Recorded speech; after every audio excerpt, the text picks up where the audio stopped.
I was just watching The Proud Pointer. That's one of your songs. Yeah. And it's named after a dog named Briscoe. Yeah. I thought that was awesome that you said that a dog inspired you to write that. Was that what it was? The dog inspired you to write the song? Yeah. Basically, you sound a huge dog lover. That's so cool. Thank you for checking that out, by the way. I love that. That was my friend's dog, and I just love dogs, and so he affected me very profoundly. And so I just wrote that song, and it just flowed out in just one sitting, basically. I just wrote it all. Hey, what's up, guys? Welcome to another edition of the GuitarGuts podcast. I'm your host, Mark Murray, and today my guest is the really cool Chris Snyder. I've been following him on Instagram for some time, and he started a YouTube channel, still under 100 subscribers on there, so go follow him on YouTube. Links will be all down in the description below. Chris Snyder just has a really natural style on camera. He's an advanced progressive guitar player, so if you like prog metal, all that kind of stuff, Dream Theater, Symphony X, you're in for a treat. This is going to be a really fun one. Before we get into the episode, I want to shout out my friends at Iron Age Guitar Accessories. Links down in the description. If you're looking for a kill switch for your guitar, I've got a bunch of them on my guitars, and I love them, and I recommend them to you guys. So if you're looking for a kill switch, check out Iron Age Accessories. Also, if you're looking to get a new guitar anytime soon, check out Safe Haven Music. They're a brick and mortar shop over in New York, and I recently bought a guitar through them. Awesome guys. They get the brand new Jacksons, EVH guitars, Charvels, all that stuff. They're authorized dealers. So Brendan over there hooked me up, and I appreciate that. So check out Safe Haven Music as well. Let's go ahead and get on into the podcast with Chris Snyder. Okay, well, I thought I could zoom in, but it's not letting me zoom in. So we're just going to have to work with this far back view. Oh, okay, gotcha. I love your Pokeballs over there. It's great. I got the Pokeball. Yeah, I got all kinds of crazy stuff over here. I see it. That's awesome. How are you doing? How's your day going? It's going good. I'm still working, so I'm in a place that I'm considered essential, and they're still having us come in. So gotcha. I mean, good and bad, I guess. Yeah, I gotcha. Depending on how you look at it. Yeah. That's cool, man. What about you? You're on the East Coast, right? Yeah, I'm in Pennsylvania. Actually, it's a little suburb right outside of Philly. It's called Alden. It's a little town no one's ever heard of. But yeah, I'm a dog walker actually, and so I'm just kind of in quarantine right now, but it's all right. Just spending my time learning a whole lot of songs on the guitar. That's cool. So everybody's probably walking their own dogs right now? Yeah, basically. Yeah, because I guess I'm not considered like essential or whatever. So whenever this whole thing is kind of figured out, then I'll get back to doing that. How's the outbreak near you guys? Is it getting crazy out there, or still, kind of smaller? It's kind of, I guess, a little crazier, it seems like, especially in the city, just because there's so many people. And like back when it was just kind of starting, it was very weird being in the city because it's usually full of people. But then there would be places where it's just like there's no one. It was just like a ghost town. It was kind of creepy. Wow, that's crazy. What about you? Are you in California or something? Yeah, I'm actually in a smaller city, kind of near LA, but really it's more like 40 minutes from like Los Angeles. Oh, okay. And it's like it doesn't have like a lot of like a densely populated area. It's really more like a suburb or whatever. So yeah, okay. It's not really hitting here as bad as it is like in Los Angeles or of course in like other spots where it's like super crazy. Yeah. But it seems like we went on lockdown and pretty early with like how it didn't really get here and get crazy. So I don't know, maybe a lot of people haven't even had it yet and we're all just like locked down, but I don't know. I think we're just like right in the middle of it right now. I got you. It's crazy stuff, man. Completely unrelated, but I just watched your video on Instagram of you playing the Master of Puppets thing, and it sounded freaking awesome. I just had to tell you. Oh, yeah. Cool. Thank you. Dude, you have the down picking down really well. That's something I have to work on. Oh, I appreciate that. Mm-hmm.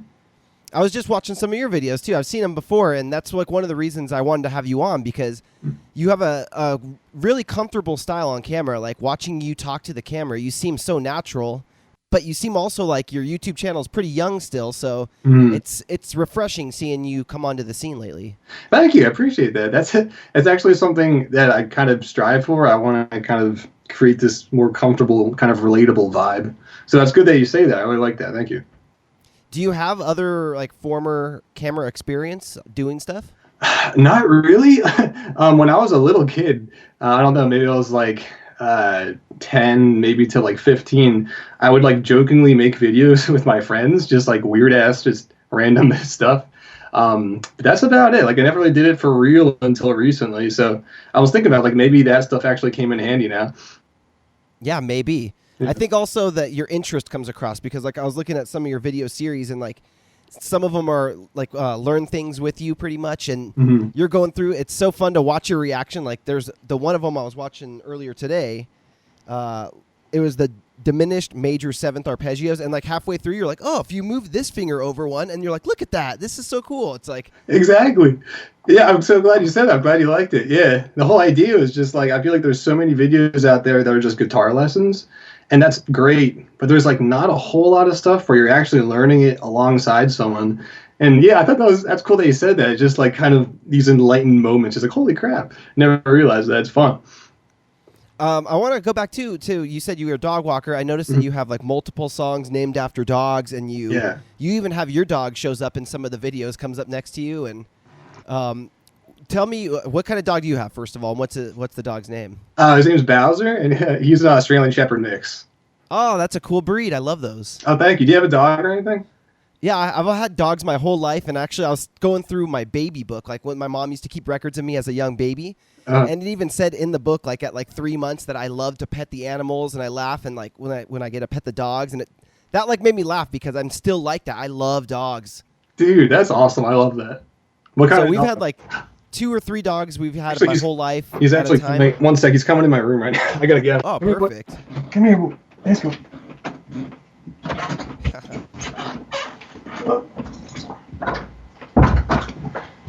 All right. I think he heard us talking about him. Oh, nice. That's him. I don't know if you can see him, but he's on the floor. What's up, Bowser? Yeah, Bowser. Hey, Bowser, want to say hi? No? I think he's tired. Yeah, my dog is a golden lab. Her name is Ruka. Oh, that's a cool name. Yeah, she was named after a Sublime song, Waiting for My Ruka. Oh, cool. We'll see if I can get her to come down. Yeah, that's a cool name. She might come down. She's all the way upstairs. There's a little balcony up there, so she loves, her favorite thing is to go upstairs and go on my balcony when I get home from work. Aw, how old is she? She's old. She's getting old. She's 11 years old. She's super playful. So whenever I tell people she's 11, they never believe me. But now she's starting to get like gray hair and silver. Yeah. So she's like gold and silver. And now I tell everybody she's limited edition. She's holographic. That's great. That's actually like basically the same age as my dog. And it's like the same kind of thing. Like when they start getting the gray hair, like, oh shit. And it's like, it happens. It's a little bummer. Like at first people would come over and they'd be like, oh, she's looking older. And I'm like, I don't see it yet. And now that I'm starting to see it, I'm like, oh, damn. Yeah, actually, we used to joke because my dog, he started getting white around here when he was like really young. He was probably like a year old or something. And we used to joke that it was his milk mustache because it was like right here. But like, it started getting more and more like, okay, I guess it's not a milk mustache. You just get That's I was just watching The Proud Pointer. That's one of your songs. Yeah. And it's named after a dog named Briscoe. Yeah.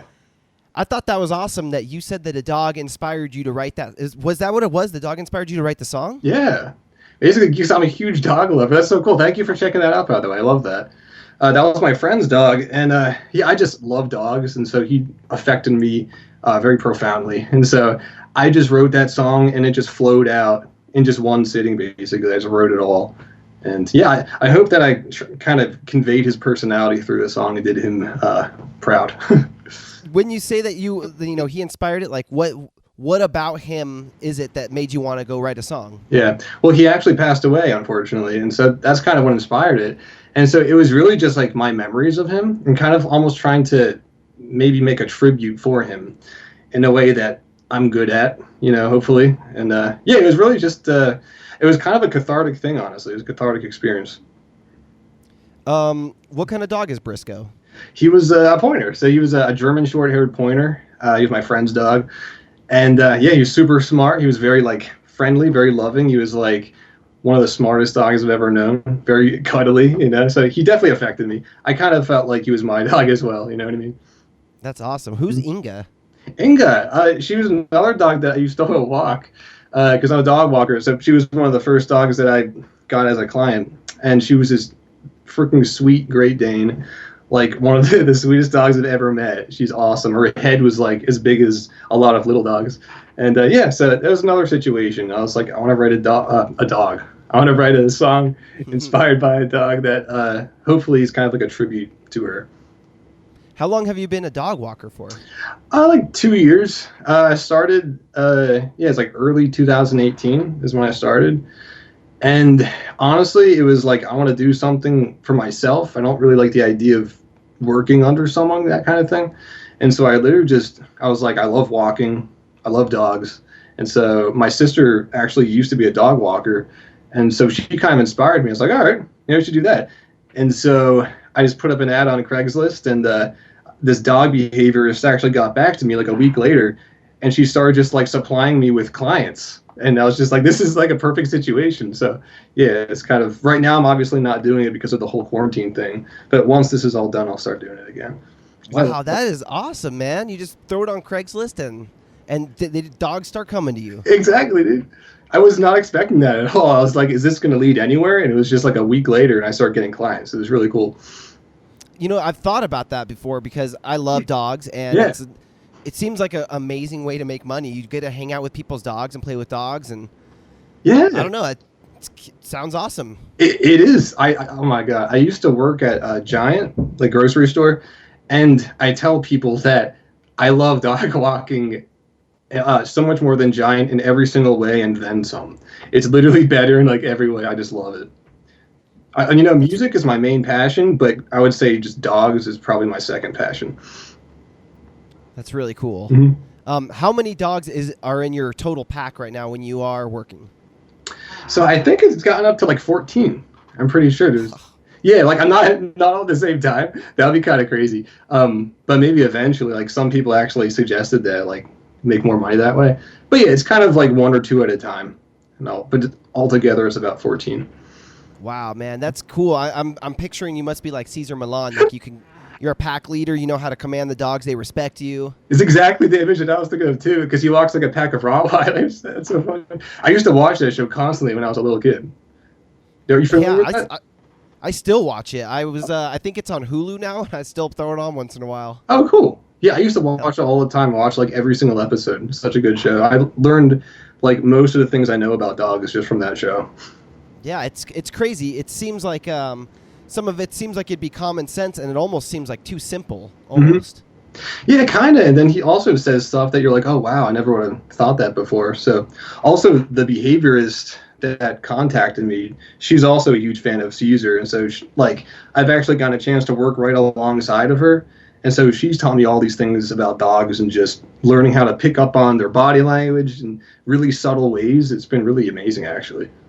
Dude, that is really cool. Yeah. And what do you do for a living?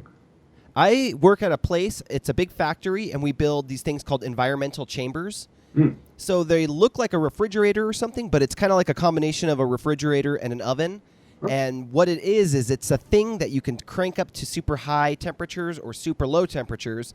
You could put humidity in it, and then you can leave it on for like 4 days or something. And then companies like Apple or Dell or pretty much every technology company in the world buys these things from us, and they'll take their new products and put them in there and test to see if these things can withstand heat for a while or what the limits to things are. So they're very precise, like test and measurement equipment. That's pretty cool. Is it like, does the company have a name, or is it like a small company, or? Yeah, we're actually the biggest company in the world that does this. It's called Test Equity. And they were just showing us because all the people are building so many ventilators right now that our machines are testing the ventilators. So there's like 30 of our chambers just got shipped up to Washington State a while ago. And then I got an email from the boss that showed, in Tennessee had these giant tornadoes recently. And one of our chambers was in Tennessee University. And this building got destroyed by a tornado, and a beam fell on our chamber, and the chamber was still standing, not even dented. Like, it looked perfect, and I was just like, damn. And then it said, like, built to last right under it, and I was like, yeah, that's badass. Dude, that's awesome. Yeah, it's pretty cool, I gotta say. I've been doing it for, like, 13 years. I do the electrical, so I do all the wiring for it. Oh, okay. That's sweet, man. I don't know, like, anything about electrical stuff or mechanical stuff, so, like, that's cool that you are. It definitely helps. Well, I saw that you know a lot about music. You went to Berkeley, or do you still go? What's the situation with that? Yeah, actually, I still go. I started, again, early 2018, around the same time as I started dog walking, actually. And so I'm like 2+ plus years in. I'm actually almost done at this point. But yeah, it's been a really great experience. I've learned so much from it. It's awesome. Okay, so how old were you when you started going there? So I was 28, so I'm 30 now. And then how old were you when you started playing guitar? When I started playing, I was like 11, actually. So Man. Yeah, it's been a long time. So how much experience with the guitar did you have before you got there? And then while being there for 2 years, how much has it accelerated your learning? Yeah, that's a good question. Yeah, I was playing, I guess, like 17 years before Berkeley. So like I already had a lot of experience. But when I started at Berkeley, it really easy. And I think okay, we're good. I thought it froze. Yeah, like I've told people before, like just my guitar teacher, his name is Sean Mashad, and he's an amazing guitarist. And just having him as my guitar teacher, I have been getting better faster than ever before. It's really cool. It's just streamlining everything, huh? I guess, yeah, and just the amount of work, and just like he's constantly teaching me and pushing me to do new things. And I guess before I had him as a teacher, I would kind of get into a rut every now and then. I'd be like playing the same thing, and I didn't have any guidance. So now that I have guidance from a guy who's playing like all the things that I want to play, like he plays all the stuff that like John Petrucci plays from Dream Theater. It's like, holy crap. And so he's just kind of guiding me, and it's really cool. I'm really grateful. That's awesome. So going back to when you were 11, Mm-hmm. what is that, like Christmas of 5th grade, I'm going to guess, or something like that? Something like that, yeah. Oh, when I first started, yeah. What made you want to play? What guitarist did you see that like blew your mind? Well, technically, my dad, he always had guitars laying around the house because he always played, and he still plays. And so I just kind of started messing around with it when I was like 9. But I didn't know what I was doing, and so I had it like flat on my lap, and I was playing with my thumbs. It like sounded like crap, but like I thought it sounded awesome. But my dad started to teach me how to play it when I was like 11, for real, like with the thing standing up and with my fingers.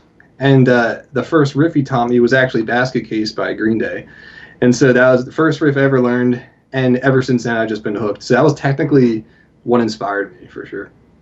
Green Day. So you were a big Green Day fan at the time? Yeah, it sounds funny because like none of the music that I play now really resembles it. But yeah, I was obsessed with Green Day for like 3 years. And then when I was 14, my sister, she just suggested that I listen to Master of Puppets. And I have no idea why, because she didn't even really like Metallica. And I never heard of Master of Puppets before. And I was like, okay, sure. And so I listened to Master of Puppets, and it just completely blew my mind, and like it literally changed my life. Like I'm not even exaggerating. And I was just like, sorry, Green Day, I have to go with Metallica now. And I was just literally just that whole song front to back. My mind was just consistently blown, like every step of the way, especially the guitar solo. So that's really what got me into metal, and especially Kirk Hammett. He was like a god to me. Yeah, man. I don't remember. I wish I remembered the first time I heard Master of Puppets, but I do remember the first time hearing Eruption or like Enter Sandman and like all the Metallica songs and being like, what? And getting each album one by one and being like, wait, I have the Black Album. What is this one? And then it's Ride the Lightning or Master of Puppets. And I'm like, it's such like a crazy time. And I was also, like you, a huge Green Day fan when I was a little kid. Oh, okay, cool. I think that was my first CD that I ever got was Dookie. And I would be like, so little, I was playing with Legos, listening to like Dookie, and then finally I got Van Halen and Metallica. Yeah, that's so funny. It was like a similar kind of situation. And yeah, Dookie was my favorite album of theirs. I love Dookie. I still love it, actually. So what was the first guitar that your dad got you that was like your guitar?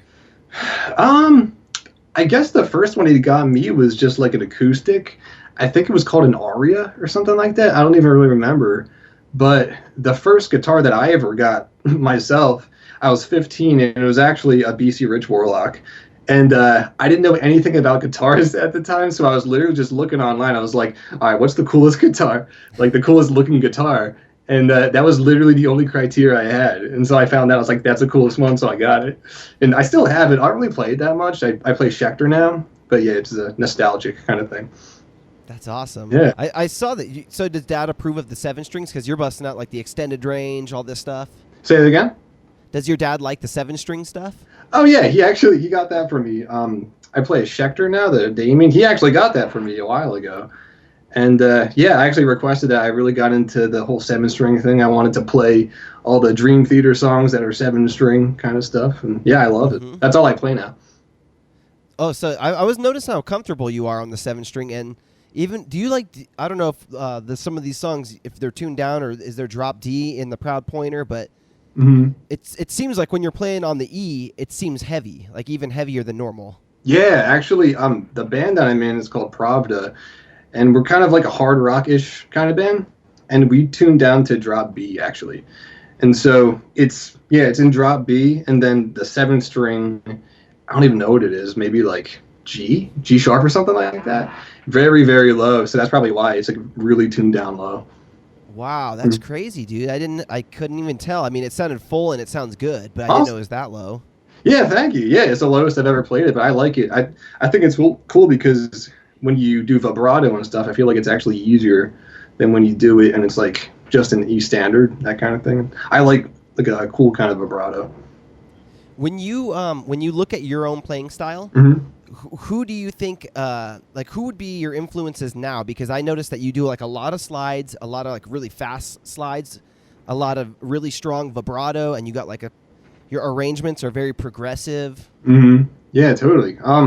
So I think for a long time, John Petrucci was like my hero. So I went from like Kirk Hammett to John Petrucci, and he was like my favorite guitarist for like 10 years. I don't know if you're familiar with Dream Theater or not, but yeah. Okay, cool. So like he was my favorite guitarist, and now it's kind of like I don't know if I have a favorite, but it has kind of changed a little bit, and I guess I have a bunch of favorites. So I love Marty Friedman, and actually, if I had to pick a favorite, it might be Marty Friedman. And he definitely does a lot of like weird slides and vibratos and stuff like that. So that might be where it's coming from. I also love Guthrie Govan. He is like freaking amazing. All that kind of legato stuff as well.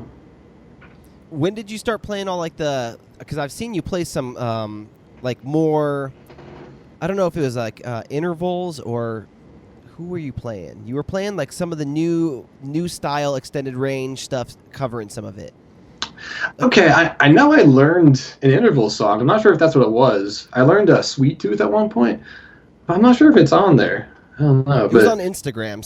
It was a couple months ago. It was like when I first started following you, I think. Okay. But you're have you been in any bands or anything? Or you write like I see you write originals? Oh yeah. I'm Pravda. It's just like a local Philadelphia-based band, kind of like hard rock-ish. And then before that, I was in a band that we didn't really do anything. It wasn't really like a real band. It actually took me a long time to join a band. I was like probably 27 when I joined my first band. And yeah, but I also write my own stuff. I've been writing my own songs since I was like 15, something like that. And yeah, so I'm still doing my own stuff. I'm just trying to get my name out there, that kind of thing. So Pravda, do you guys have stuff recorded? Is it like out there on the internet yet? Yep. You can go on Spotify and look it up. I think there's an EP, the last EP that we made. I actually wasn't in the band at the time. I'm like relatively recent. But yeah, one of their EPs on there. And then there's a lot of stuff on YouTube and Google Play and all that stuff. We have, I think, like 3 or 4 albums out now. And we actually just recently recorded another EP, and that should be coming out pretty soon too. So I'm really excited about that. Really cool. Yeah. What made you go towards Schecter guitars? Well, actually, it was more that I really wanted to play a 7-string, and it felt like I didn't want to get a 7-string that had like a gigantic neck, because obviously they're bigger because it's a 7-string. So I wanted to find one where the neck was a little smaller and just a little easier to handle. And for me, it definitely felt like that to me. This specific one, the Schecter Damien. And yeah, so the neck is like a little thinner than a lot of other 7-strings I tried out. And I really like that a lot. Can we see the guitar? Yeah, you have it right there. Yep, this is it. It's my Schecter Damien. Got these cool little bat inlays. It's what is it? It's a Diamond series, and I don't think they make the Diamond series anymore. I looked all over the internet, I couldn't find any. So apparently this is like, yeah, there's not making them anymore. It's interesting. But yeah, I also just love the way it looks. I'm kind of an aesthetic kind of guy too. Yeah, get a guitar.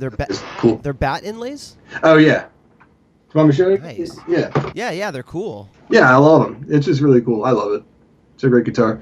And then I recently got these new pickups because they came with EMGs, but I wasn't like a huge fan for some reason. So I got these ones, and these are actually called GuitarMary pickups. And I never heard of them before, but a friend of mine suggested them, and so I tried them out. And these are like my favorite pickups like ever. I love these. They're not a really well-known brand, but they just sound amazing. They're like very clear sounding. They're called Armory? GuitarMary. Oh, So it's like it's like a play on words. So just GuitarMary. Yeah. You ever hear of them before or no? I don't think I have. I'm a pretty big pickup kind of guy, but I have heard of like Guitar Me. I've heard people say that, but not GuitarMary. That's cool. Oh, okay. Yeah, I never heard of it either. Like, what kind of pickups do you like? Do you have any favorite? I'm all over the place. I like Seymour Duncan's. I like EMG. There's a company called Lundgren because I play a lot of Van Halen stuff, and they're in Sweden. They make these really cool Van Halen style pickups that are modeled after like his style.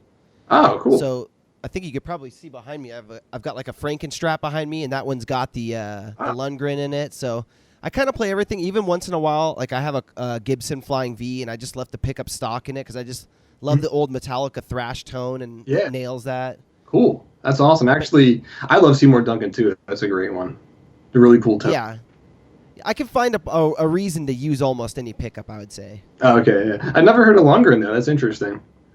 Yeah, they make some real interesting stuff. They actually just sent me a set. I've got an Ibanez 7-string over there, and they just sent me a set to use in that guitar that should sound pretty cool. I'm looking forward to finally tearing it apart and putting something different in it. Oh, cool. What pickups are those? Are they Lundgren too? Or are they different?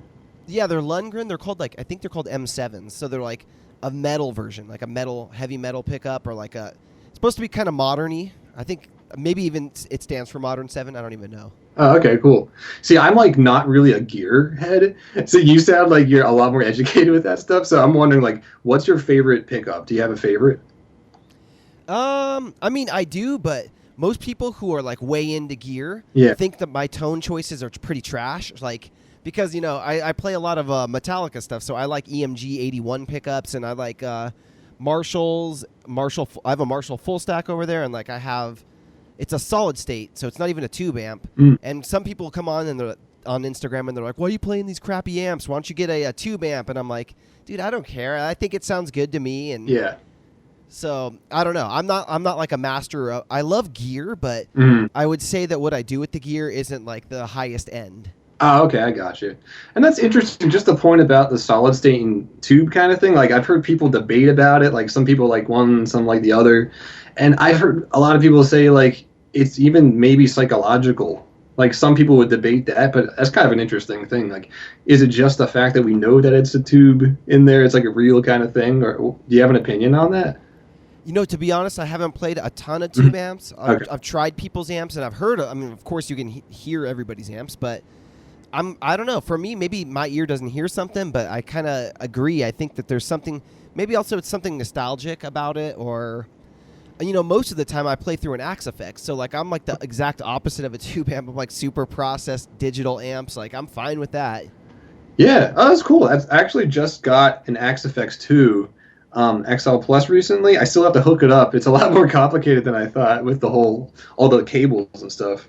So it's just sitting here. I just have to figure out how to hook it up.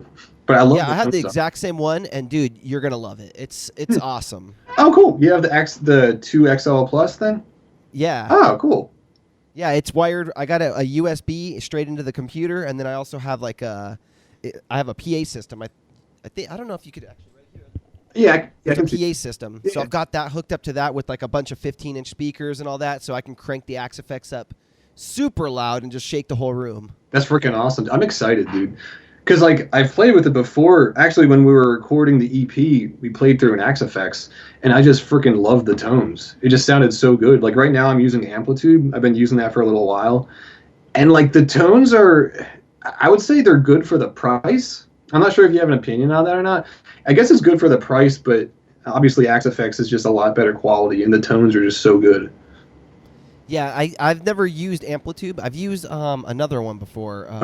Guitar Rig. Oh, yeah. And if you spend some time on them, you can definitely get some killer tones out of those, I think. Yeah, especially for the I recorded an EP or a full length in 2007, and I used all guitar rig. Everything was processed amps, and even the wah. Like I didn't even hook up a real wah. I just used my mouse and kind of scribbled every time to open and close the wah pedal. Oh, really? Like automation thing? Pretty much. Okay. And people think it sounds really good, surprisingly. And I went back though and re-recorded a couple of the songs just to see what the difference would be if I used the Axe effects on the exact same tracks. Yeah. And they sound night and day, 100 times better. Like I'm now tempted to go back and re-record the whole album, and it's like this super progressive, technical. It's going to take me weeks probably to re-record it all, but I'm thinking, it's probably worth it before I release it out to everybody to really get the new tones in there, I think. Dude, well, I want to hear it. What's the name of it so I can look it up? Oh, I don't have any of it out there yet, but I can send you a couple things. Oh, okay, I got you. I thought you said it was on Spotify or something. Okay. Yeah, not yet. I want to put it up on Spotify though. Gotcha. All right, cool, man. So is it like an instrumental thing or is there vocal? Yeah. Awesome. Super progressive instrumental. It's not that shreddy, but it's more just really strange arrangements. At the time I was starting to learn about weird time signatures and tempo changes and time signature and key changes in the middle of the songs. Yeah. You ever listen to Between the Buried and Me? Oh, I know a few of their songs. Yeah. Yeah, dude, that when I learned about them, that changed my whole world because I was listening to metalcore, and then I found Between the Buried and Me, and they started putting these weird jazz parts in. They have country hoedowns in the middle of a death metal song, and then all of a sudden it's 80s power metal, and then back to death metal, and then all of a sudden it's jazz, and they do everything, and that I'd never heard any bands mix every single genre like that. That's so cool. I remember when I first heard them. Are you familiar with Necrophagus by any chance? Oh, I love them. It's my favorite death metal band. Super technical. I remember when I first heard Between the Buried and Me, I was like, these guys must have been inspired by Necrophagus. I just had a feeling. And obviously, Necrophagus doesn't really do a whole lot of the stuff you were talking about with random stuff here and there. They do a little bit. I guess Between the Buried and Me, it sounds like they probably do that a lot more. But yeah, both bands are freaking great.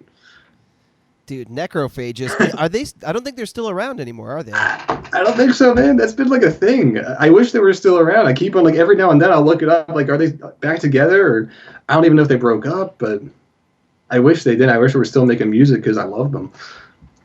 Yeah, I remember when I first found out about those guys too. They completely changed my playing too. The way they would do stop and go with their arpeggios, and tap and hold the tap, and do weird pauses in the middle. They're very herky jerky shredding. Oh yeah, they're kind of almost progressive death metal, kind of. Yeah. I remember when I was first getting into. I was experimenting with new kinds of metal back in the day, Master Puppets changed my life, and then after that I started getting into all these other things, what else is out there, and. I listened to Cannibal Corpse, and I was like, whoa, these guys are kind of scary. And then I listened to Necrophagus, and it was kind of interesting because, honestly, the first time I heard Necrophagus, I was, kind of scared. I was like, holy shit, these guys are crazy. But the fact that they are so freaking technical, and I just really had this immense appreciation for that aspect of it. And then eventually I was like, I just love these guys. So I guess the thing that got me into them was the fact that they're such amazing musicians. And then eventually I was like, these guys are just awesome. Now I just love them as a band. Dude, they're so good. I don't know if you've seen their live videos, but the singer, he's super clean shaven, a nice looking guy.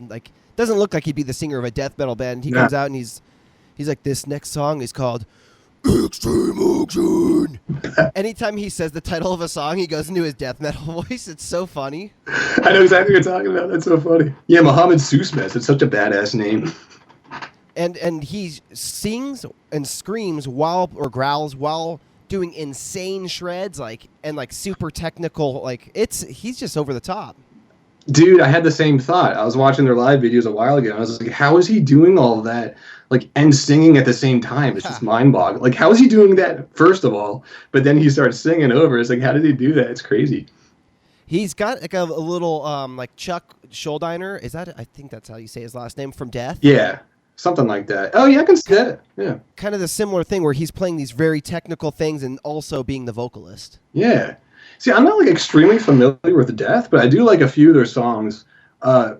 what's it called?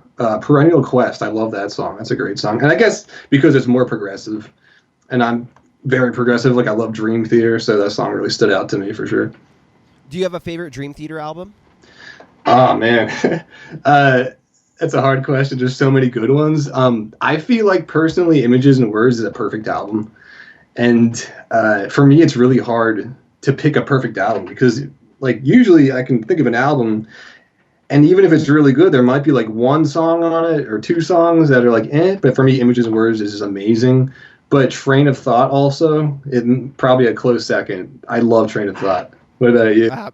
I love Train of Thought, but that's got to be one of my top favorites. I mean, they honestly, all of them are. When I first got into them, I wasn't into Train of Thought was the first one I got into. My buddy's like, check them out. Same here. You're gonna love this one because I love Metallica, and that's got like that kind of like a Metallica vibe. That's exactly. But then after that, I got Metropolis, and then Metropolis blew my mind because it's like a concept album, and then there's just so much like beauty to it. Yeah, that's a good way to put it. I like that. And then, I mean, Images and Words, even the newest album right now, I forget what it's called, the brand new one. Yeah. That one's really good. Oh, yeah, totally. What's that one? But then all of them are. I mean, Systematic Chaos. Yeah. I mean, 6 Degrees of Inner Turbulence. I mean, they're all, every single song, like you said, is a masterpiece. Yes. That's awesome, man. Yeah, it's just funny. The same thing happened to me, actually. I actually remember I was into the whole Master of Puppets thing. I was just like in my obsession. And my sister's boyfriend at the time, like his friend was over, and he accidentally left his Train of Thought CD at my house. It was an accident. And I just picked it up and I tested it out. I was like, this is freaking amazing. And that's literally what got me into Dream Theater. It's just funny how these things happen. And it's the same thing. It was like a kind of an easier transition because I already was like, all right, Master of Puppets is amazing. And it was kind of a similar vibe, although, like, you know, obviously more progressive and technical. Have you ever seen Dream Theater live? Oh, yeah. I've seen it, I don't know, 6 or 7 times or something. I just love them. How about you? So good. Yeah. So good live. Yeah, I've seen them, I think, 2 or 3 times. Okay. Yeah, they're amazing. Yeah. Most recently, I saw them on the Metropolis World Tour, so they played the full album just straight through. Oh, my God. I saw that, too. I love that. So good. So good. I think the first time I saw them, it was in Gigantor, actually. And that was in 2005. Do you remember that? No. Yeah, okay, yeah. Gigantor was like this big thing that Dave Mustaine put together for Megadeth. So it's like Megadeth were the headliners and all these other bands that kind of like came before them. So Dream Theater was there, Symphony X was there, Nevermore. And it was amazing. And yeah, that was when I was 15, so 2005. And that was the first time I saw Dream Theater. So that was awesome. Dude, that is awesome. You just mentioned Symphony X also. You like those guys? Dude, I love them. They're probably one of my favorite bands. They're so amazing. So good. Yeah. And the whole thing about like they're supposed to have a show recently, but then the whole coronavirus thing happened. And so I had bought my tickets to see them, but then that happened. So it got delayed till I guess next year. But you know, shit happens, you know. Dude, that new Michael Romeo CD? Yeah. So good. Yeah. So good. Yeah, he's really, dude, yeah, I saw, that was actually one of my favorite shows I ever saw. It was a Symphony X show, like 2016. And one of my favorite shows, dude, Russell Allen is such a great frontman. Like, he's probably my favorite frontman. He's just so engaging with the audience. There were times where I was like singing the lyrics and he was like looking at me singing the lyrics back. And it was like this cool little like thing. And like I already knew that Michael Romeo was an amazing guitarist.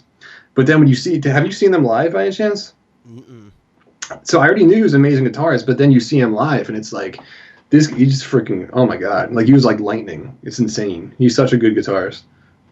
Yeah, he's got a lot of Petrucci vibes to me, like where he'll do like the 3-octave shred up and down and like ultimate clean, super fast alternate picking. I mean, oh yeah, definitely a lot of Yngwie stuff going on too. Do you have a favorite Symphony X album? Are you into them? I don't have a specific album. Is Iconoclast, is that one of them? Oh yeah, that's a good one. Yeah, I like that one a lot. But I mean, pretty much all of them. I like them all, I guess. You can't go wrong. They're such a good band. I like the production on the newer ones rather than like the older ones. The older ones have a slightly less polished sound. Yeah, I agree with that, actually. I'm pretty sure that Michael Romeo produces all the albums.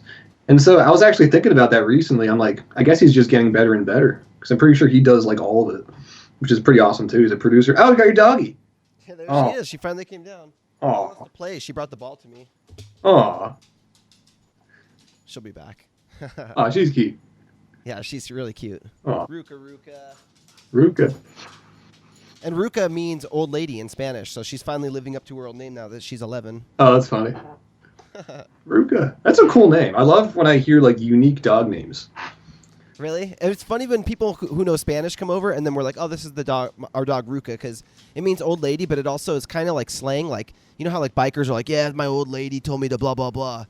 It's the same thing in Spanish. So people are like, wait, your dog's name is Ruka? Like, that's weird. And I'm like, that's not weird. That's funny. No, I like it. It's a cool name. Yeah, she's cool. I want to get some more dogs because my fiance's moving in here soon. So I want to get like two, maybe one more dog or two more dogs, possibly. Cool. And man, I've been thinking about Australian Shepherds. They seem like they're pretty awesome dogs. Okay. I mean, I love my dog. He's awesome.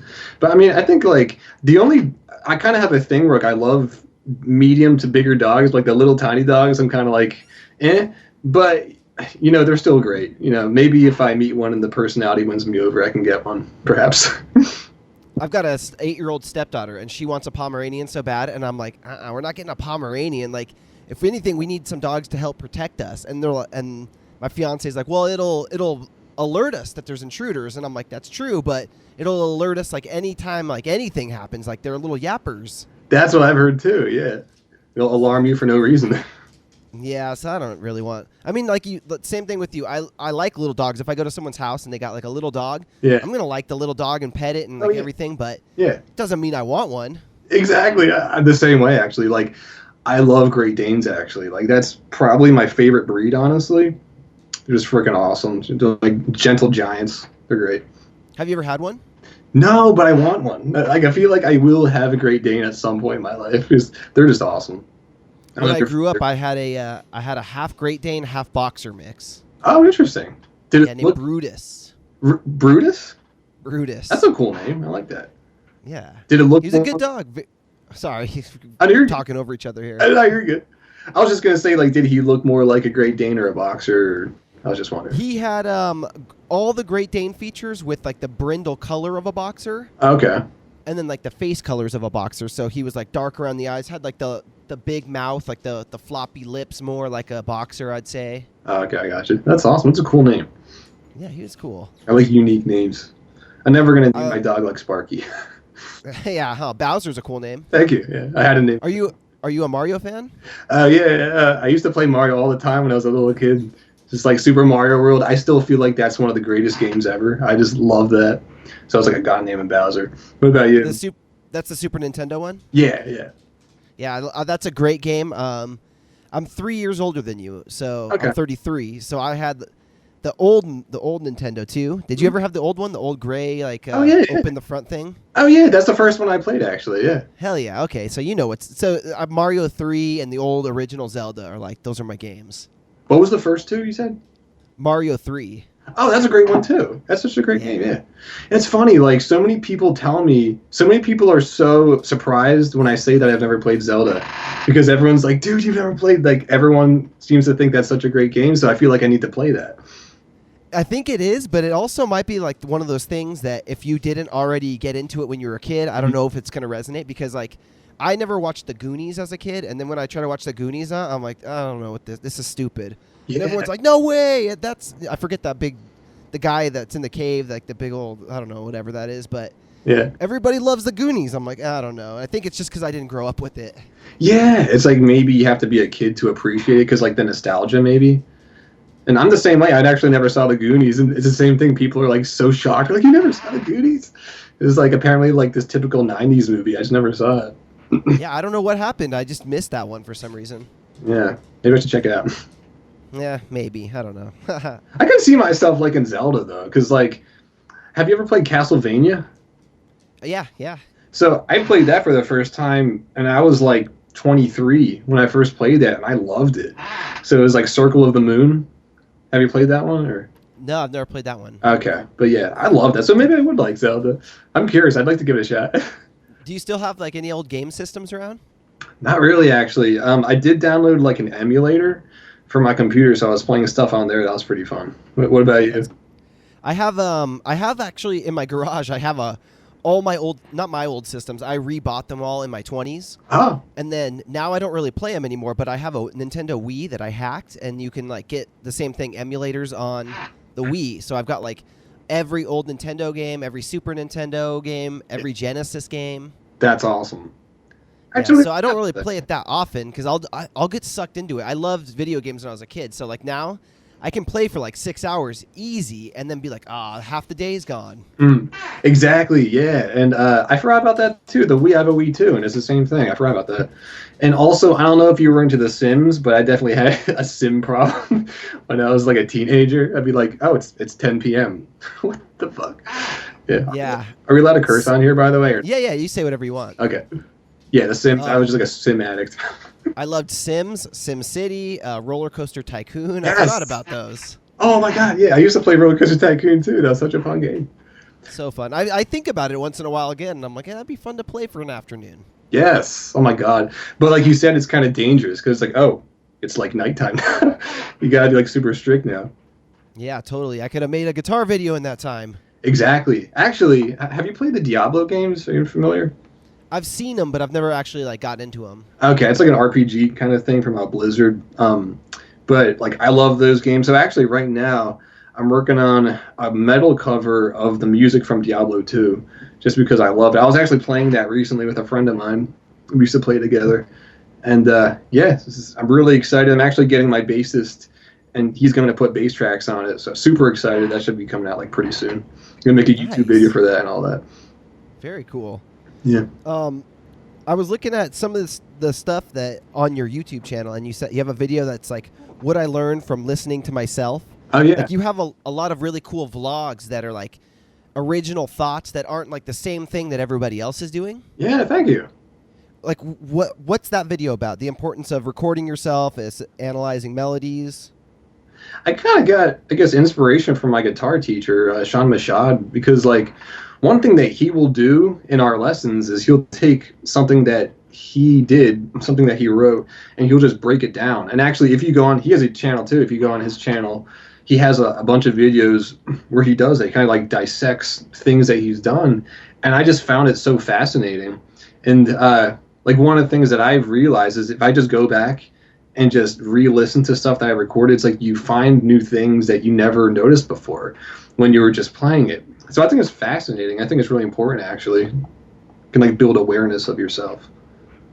That is interesting. Yeah. Like another one, like you have like you have tips for writing guitar solos. I mean, you have a lot of really cool. I like your videos. Visualize your success. Yeah. What it says, how I got into Berkeley. What's the story behind that? Thank you. Yeah. That's kind of the same thing with the visualization thing. So that whole video is kind of about visualization. And one of the questions you were talking about before is like, what makes your channel stand out? And I was actually kind of thinking of that, and I was like, that might be part of it, because I kind of come from a background of like really being into reading books on like personal growth and stuff like that, and meditation. Can you still see me? I can't see myself anymore. I see you still. All right, cool. Yeah, just like reading like personal growth and just books on like success. And so like I meditate every morning and I do visualization like every day. And so for that video, I basically talked about how my audition for Berkeley, what I did was I had to learn a song. So I learned the song called Limits to Infinity by Scar Symmetry. And so I learned that, but I practiced that song like every single day for like literally like 9 or 10 months. And I didn't even realize that until I made the video and I was talking about it. I was like, whoa, 9 months, 10 months. I was practicing it every day. I was like surprised at myself. And I was also like visualizing myself playing it, because I go into this in the video. It's like there's all this scientific studies done about the effects of visualization, how it actually creates chemicals in your brain, and your brain can't differentiate what's actually happening outside you as opposed to what's happening just in your mind. And they've been doing studies that show this, actually. So I was basically practicing every day, but I was also kind of, I guess, compounding that with just daily visualization of just going through the song note by note, just as perfectly as possible. And I mean, I got into Berkeley, so like I'm not trying to say that like visualization got me into Berklee necessarily, but I feel like it probably helped. When you got into Berklee, what was your initial goal in going to a school of music? Yeah, I mean, I think that it was probably Dream Theater that inspired me because I remember I was watching, they have a DVD called Score that came out in like 2006 or something. And they mentioned there's a little documentary in that DVD and they talk about how like the founding members started at Berklee. And that was probably like I heard that and I was like, that's really cool. So that was probably the main thing that like got me interested in Berklee. And honestly, I was kind of like unsure of what I wanted to do as far as college for a while, and I was kind of experimenting. I did like liberal arts, and eventually I was just like, I'm just gonna go to Berkeley because I feel like that's what's true for me. That's like, I feel like I would be lying to myself if I didn't actually. And so finally I went to Berkeley, and now I feel like this is where I just feel comfortable here. Like this is where I should be. What was your first day when you first got to Berklee? Like what was that like? My first, well, I take it online actually, so it's all an online degree, and so I don't really remember my first day that well. I guess it was just kind of an interesting experience because it's so interesting taking the entire thing online as opposed to actually going somewhere.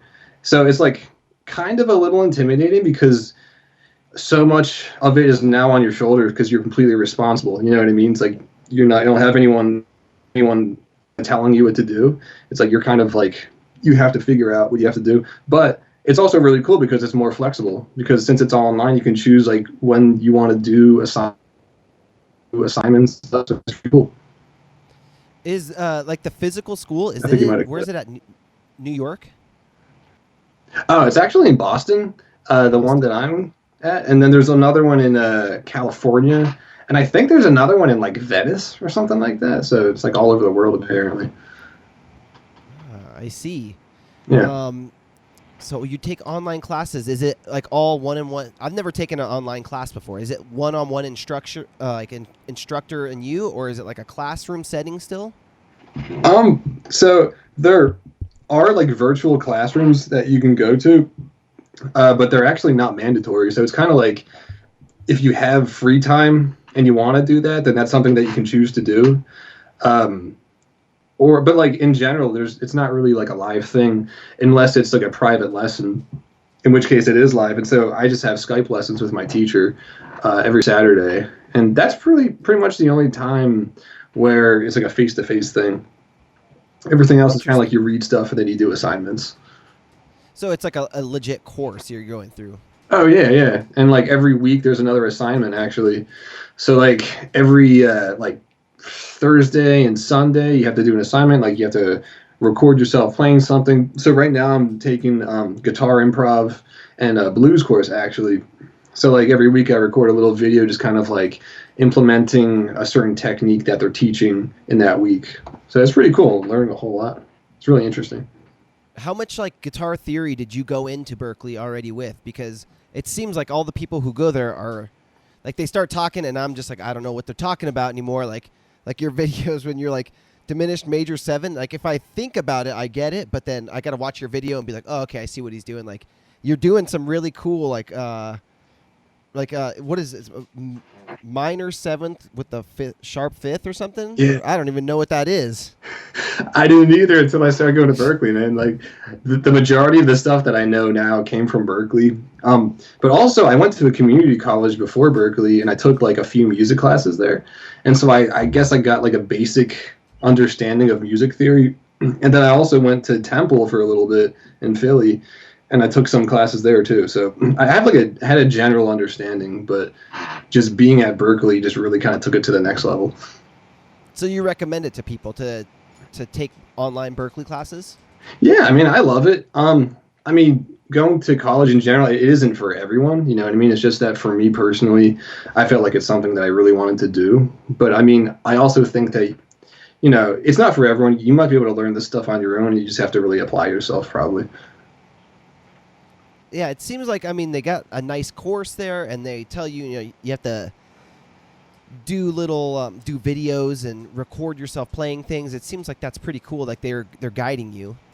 Yeah, I love it, man. Like I said, like I've been learning so much, and like part of it was sort of a discipline thing. Like when I wasn't going to Berkeley, like I said, I was kind of like in a rut, and so I think one of the biggest things from Berkeley is it gives you all of this information. So it's like you can't be in a rut, honestly. Like you can never be in a rut, and you just learn so much stuff, and it's really inspiring. And it makes me even more curious to learn for some reason. It actually makes you a better learner, I feel like, and that's really important too.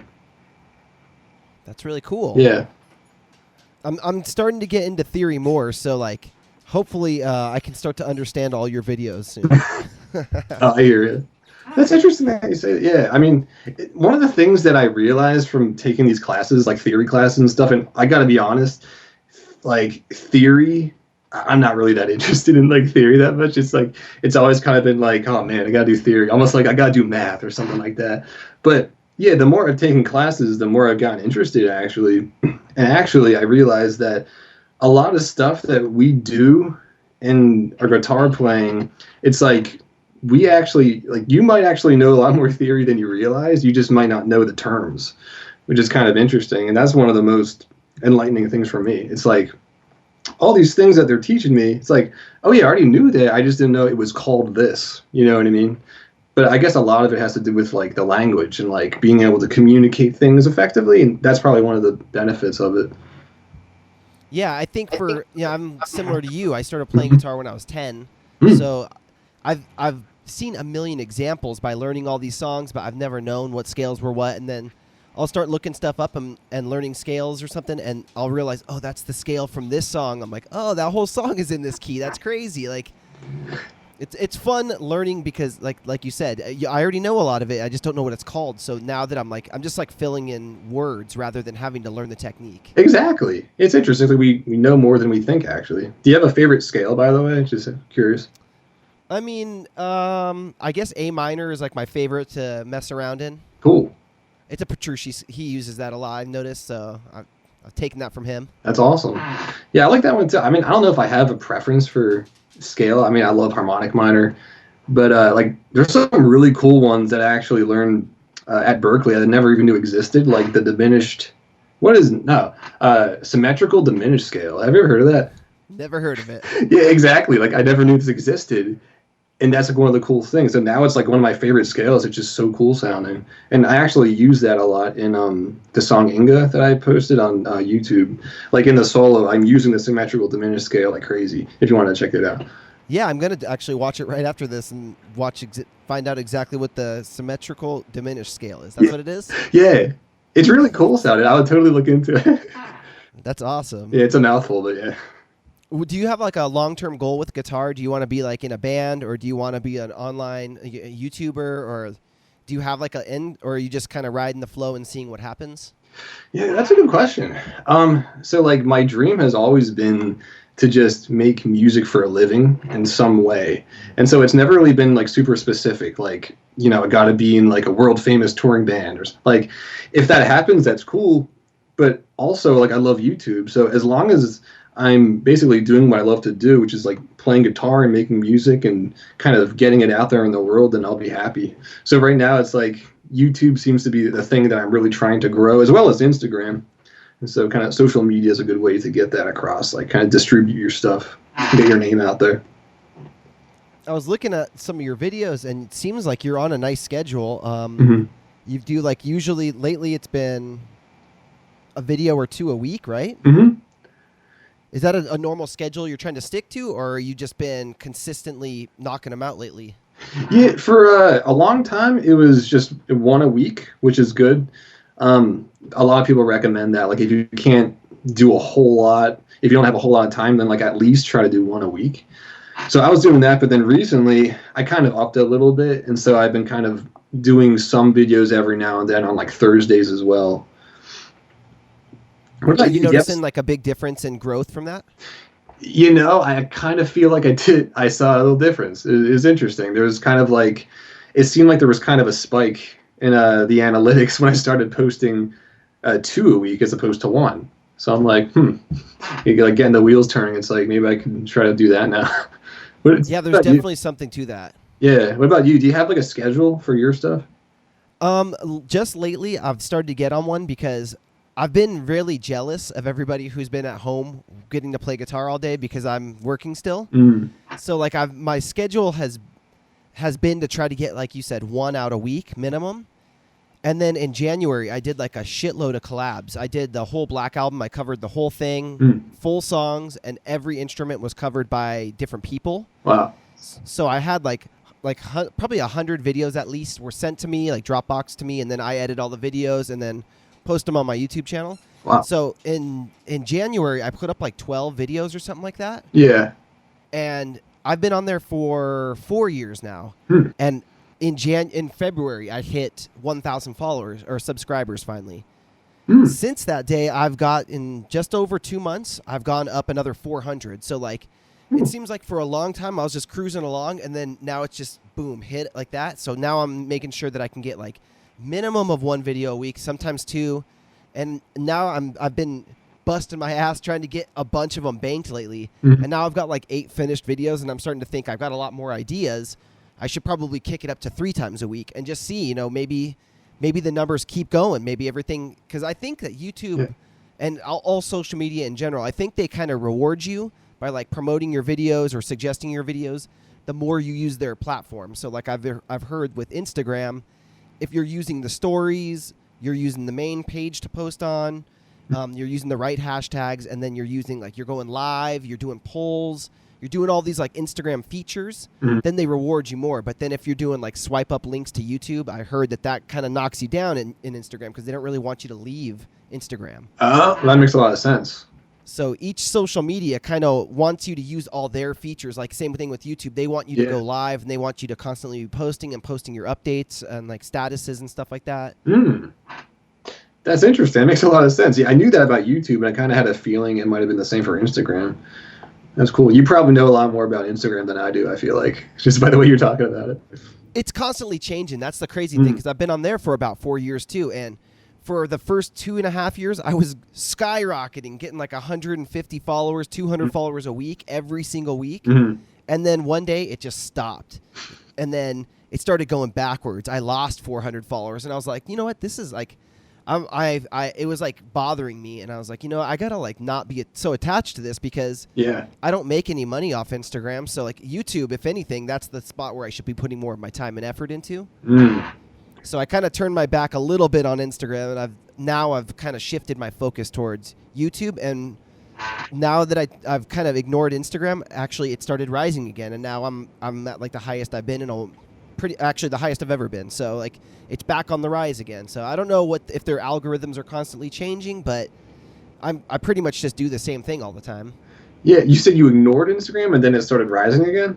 For some reason, like I stopped letting it bug me, and I stopped looking at the numbers, and I wasn't posting quite as much. I went down now I'm posting every day again, I'm pretty sure, but sometimes I'll take Sunday off or the weekend off and come back on Monday. But I've been a lot more active with my story because I've been pushing so many YouTube videos, which kind of contradicts what I just said, because I've been kind of pushing people from Instagram over to YouTube. But since I post like 4 or 5 stories a day, something, I don't know if that's exposing me to more people or what, but I've been getting a lot more Instagram followers recently. That's really cool. I mean, I've heard people say that, like, if you just focus on one platform, it doesn't even matter what it is. It's like people tend to automatically start gravitating to all the other platforms, like automatically. So maybe there's something to that. That's pretty cool. Yeah, I wouldn't be surprised. I have a Spotify page, and for a while I was pushing that, and I kind of ignored that, and then I looked back at it the other day, and apparently people are still going to it. So maybe they are rising. All of them rise together. Maybe, yeah. That's interesting. Yeah, think about the whole algorithm thing. I had the same experience where, like, when I first started on Instagram, it was like, every video gets all these views and like likes and comments and stuff, and then it just seemed like all of a sudden everything just stopped. And I've heard that there was like an algorithm change at some point, maybe like a year or 2 ago, and like obviously it wasn't just me; it was like everyone felt the effects of that. But then I recently, like you said, just very recently, I started seeing that my videos are getting more attention again. So I'm wondering if there's an algorithm change, but I'm also wondering, because I realized that once I started getting more attention, it seemed like it was because I was posting covers. So maybe there's something to that, actually. It's like, okay, maybe people just like covers. People definitely love covers. So maybe that's it. Maybe part of it is just like experimenting and then seeing what hits and then just kind of going with that. I think so. Well, Chris, this has been really cool, man. You're a cool dude. Do you have anything else that you want to tell the people out there? I just like, this is so cool. Thank you so much for inviting me on here. It's just like such a cool thing, man. And yeah, I mean, if you want to go to my YouTube, it's Chris Snyder Guitar, and same with the Instagram if you want to check that out. And yeah, if you like performances and covers and just like guitar tips and stuff like that, I have a whole lot of that. And I'm still growing, but making progress every single day. I will say this too. Some of your videos on Instagram, the older ones, were from this angle and they're kind of dark. Mm-hmm. Then some of them, like the Proud Pointer, are you in like a studio or something? Because your lighting is like super bright. Yeah. Your background's really, really crisp white. Yes, that's interesting. Yeah. So I actually got a white backdrop, and I was using that for a little while in a bunch of my videos. And so for that video, I had the backdrop. It's actually over there in my room. And I have these two lights, actually. I got lights and everything. And actually, if these lights weren't on, I would be very dark right now. And so I have these lights right here, and they were only like $20. And yeah, so that probably looks a lot better for that reason. And also the camera's just better. It's a better camera. That's a big tip, I would say, for people watching who want to be making guitar videos and stuff like that. Like, the sound, honestly, isn't quite as important as the visual when people are watching YouTube videos. If you have a crisp video, people I think, are much more likely to stay on the video. That's a good point. I think so, too, for sure. And I was wondering, like, should I keep the white background? Should I keep it in my room? Like, I'm not really decided, but I'm just kind of experimenting and seeing what people seem like they like more. Yeah, I definitely I like the white background, but also I would like to see what else you come up with, because I think any of that stuff is it's refreshing to kind of to change it up once in a while. I agree. And also, I've got very similar lights. You can see if you're watching the video. Oh yeah, that's very. One of them right here. I've got the same thing. I've got another one right there. Yeah. So what kind is it? Like what brand or whatever? Do you know? Let's see. What's mine? I think mine originally came with like white umbrellas on them, but I took the umbrellas off because I felt like it dampened the light too much. Interesting. Actually, it just says, I think it says photo equipment, so really generic brand over here. Okay, I got you. Photo equipment, I got you. Mine are called Neewar, Neewar, or ER actually. Neewar, if anyone's interested. Is it like an LED panel? Yeah, there's LED on it actually. I don't know if you can. It's like, it just went out. Cool. I should know. Oh yeah, those are cool. Yeah, man. You can like open little fans on it. It's cool. You can adjust the light, how bright it is and stuff. Yeah, I guess I want ones like that. Those are badass. Yeah, and they're really cheap too, but I accidentally unplugged it, so that's pretty cool. Okay, good. I was like, damn it, did he break it trying to show me? No, you're good. No, okay, I just good. Unplugged. It's all good. All right, Chris, dude, it was really cool talking to you. It was really nice to meet you, over Skype finally. Yeah, man, you too. This was so awesome. Thank you so much for inviting me on here. It's so cool. And you're right a on, guy. my man. What's that? What's that? Well, you were just saying something. Oh, I just said that you're a really cool guy too, man. It was great finally getting a chance to talk to you. Dude, I appreciate that, and I'll let you know when this is gonna come. It's probably gonna be coming out in a week or less, or something like that. So. Okay, sounds good, dude. Very excited cool. for the Rock on, Master my friend. Puppets thing. Hell yeah! Are you gonna send me a video for it? Yeah, I've been working on it every single day, actually. Perfect, dude. Running through. So it'll probably be Friday, Saturday. I'll get it to you. Excellent. Deadline Sunday, so that works. Okay, awesome. All right, man. All right. Cool. Sweet. Have a good one, Chris. You too. I'll Talk see you, to Mark. soon. All right. Have a good night. All right, that's the episode, everybody. Thanks so much for watching. Please check out GuitarGuts.com. Has all kinds of videos and merch and all kinds of cool stuff. Links to my original music on Spotify and everywhere you would stream music.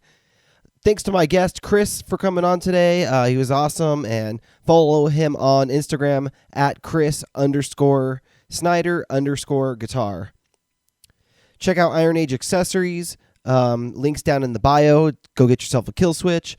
Also, Safe Haven Music, thanks so much to them for setting me up with a really cool guitar. Go check them out if you need a cool new Jackson, EVH, Charvel, a lot of different brands they carry there. They're authorized dealer, and they're badass and good people over there. So please subscribe to the YouTube channel. Thanks so watching much, everybody. I will see you next time.